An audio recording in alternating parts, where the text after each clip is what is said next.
ঈদের সালাতের জন্য সকাল সকাল রওয়ানা হওয়া। বারা ইবনু আজিব রাদিয়াল্লাহু তাআলা আনহু থেকে বর্ণিত, তিনি বলেন, নবী করিম সাল্লাল্লাহু আলাইহি ওয়াসাল্লাম কুরবানির দিন আমাদের উদ্দেশ্য খুতবা দেন। তিনি বলেন, আজকের দিনে আমার প্রথম কাজ হলো সালাত আদায় করা, অতঃপর ফিরে এসে কুরবানি করা। যে ব্যক্তি এরূপ করবে সে আমাদের রীতি পালন করলো। যে ব্যক্তি সালাতের পূর্বেই জবেহ করবে তা শুধু গোশতের জন্য হবে, যা সে পরিবারের জন্য তাড়াতাড়ি করে ফেলেছে, কুরবানির সাথে এর কোনো সম্পর্ক নেই।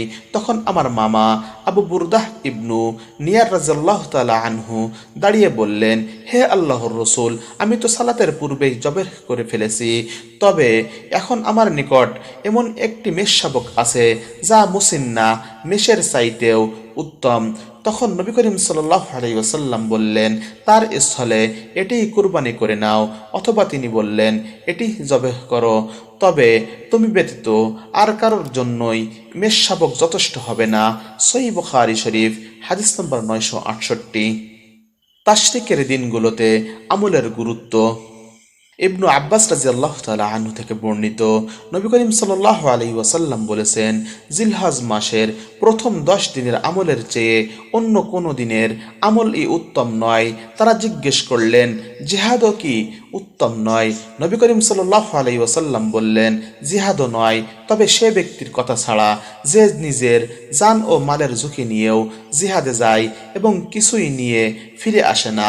সহিহ বুখারী শরীফ হাদিস নম্বর 969। মিনার দিনগুলোতে এবং সকালে আরাফায় যাওয়ার সময় তাকবীর বলা। মুহাম্মদ ইবনু আবু বকর সাকাফি রহমাতুল্লাহ আলাই থেকে বর্ণিত, তিনি বলেন, আমরা সকালবেলা মিনা হতে যখন আরাফাতের দিকে যাচ্ছিলাম, তখন আনাস ইবনু মালিক রাদিয়াল্লাহু তাআলা আনহুর নিকট তালবিয়া সম্পর্কে জিজ্ঞেস করলাম, আপনারা নবী করিম সাল্লাল্লাহু আলাইহি ওয়াসাল্লামের সঙ্গে কিরূপ করতেন? তিনি বললেন, তালবিয়া পাঠকারী তালবিয়া পড়তো, তাকে নিষেধ করা হতো না। তাকবীর পাঠকারী তাকবীর পাঠ করত, তাকেও নিষেধ করা হতো না।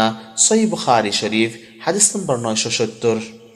উম্মু আতিয়া রাদিয়াল্লাহু তাআলা আনহা থেকে বর্ণিত, তিনি বলেন, ঈদের দিন আমাদের বের হবার আদেশ দেয়া হতো, এমনকি আমরা কুমারী মেয়েদেরকেও অন্দরমহল হতে বের করতাম এবং ঋতুবতী মেয়েদেরকেও। তারা পুরুষদের পিছনে থাকত এবং তাদের তাকবীরের সাথে তাকবীর বলতো এবং তাদের দুয়ার সাথে দোয়া করত। সে দিনের বরকত এবং পবিত্রতা তারা আশা করত। সহিহ বুখারী শরীফ হাদিস নম্বর 971। ঈদের দিন যুদ্ধের হাতিয়ারের সম্মুখে সালাত আদায়। ইবনু উমর রাদিয়াল্লাহু তাআলা আনহু থেকে বর্ণিত, ঈদুল ফিতর ও কুরবানির দিন নবী করিম সাল্লাল্লাহু আলাইহি ওয়াসাল্লামের সামনে যুদ্ধের হাতিয়ার রেখে দেয়া হতো, অতঃপর তিনি সালাত আদায় করতেন।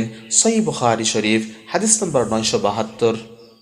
ঈদের দিন ইমামের সামনে বর্ষা পুঁতে সালাত আদায় করা।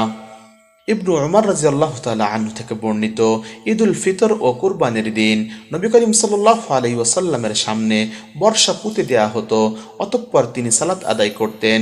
সহিহ বুখারী শরীফ হাদিস নম্বর 973। নারী ও ঋতুবতীদের ঈদগাহে যাওয়া। উম্মু আতিয়া রাদিয়াল্লাহু তাআলা আনহা থেকে বর্ণিত, তিনি বলেন, ঈদের সালাতের উদ্দেশ্য যুবতী ও পর্দানসীন মেয়েদের নিয়ে যাবার জন্য আমাদের নির্দেশ দেয়া হতো।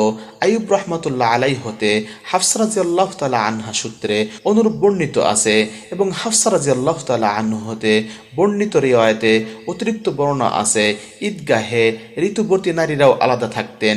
সহিহ বুখারী শরীফ হাদিস নম্বর 974। বালকদের ঈদ মাঠে গমন। ইবনু আব্বাস রাদিয়াল্লাহু তাআলা আনহু থেকে বর্ণিত, তিনি বলেন, নবী করিম সাল্লাল্লাহু আলাইহি ওয়াসাল্লামের সঙ্গে ঈদুল ফিতর বা আজহার দিন বের হলাম। তিনি সালাত আদায় করলেন, অতঃপর খুতবা দিলেন, অতঃপর নারীদের নিকট গিয়ে তাদের নসিহত করলেন এবং তাদেরকে সদকা করার নির্দেশ দিলেন। সহিহ বুখারী শরীফ হাদিস নম্বর 975।